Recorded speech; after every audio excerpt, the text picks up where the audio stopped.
ಇಲ್ಲ. ಒಂದು ಎರಡನೇದು, ಇವತ್ತು ಹಾಸನ ಜಿಲ್ಲೆಯಲ್ಲಿ ಯಾವುದೇ ರೀತಿಯಾದಂಥ ರೇವಣ್ಣ ಸಾಹೇಬ್ರ ಮೇಲೆ ನಮ್ಮಲ್ಲಿ ಪುಕ್ಕ ಚುಕ್ಕಿ ಇಲ್ಲ.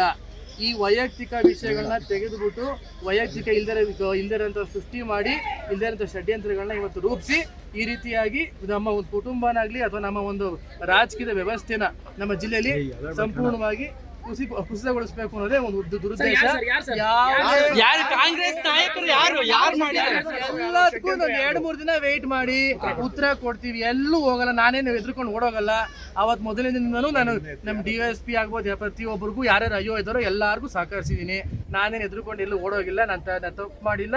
ನನಗೆ ನಂಬಿಕೆ ಇದೆ, ಕಾನೂನು ವ್ಯವಸ್ಥೆ ಮೇಲೂ ನಂಬಿಕೆ ಇದೆ, ಹಾಗೂ ಏನು ನ್ಯಾಯಾಂಗ ವ್ಯವಸ್ಥೆ ಇದೆ ಅದ್ರ ಮೇಲೂ ನಂಬಿಕೆ ಇದೆ. ಈ ಎಲ್ಲ ಪ್ರಕರಣಕ್ಕೂ ಒಂದು ನಾಂದಿ ಆಡ್ತೀವಿ. ಎಲ್ಲ ಹೊಡ್ತೀವಿ.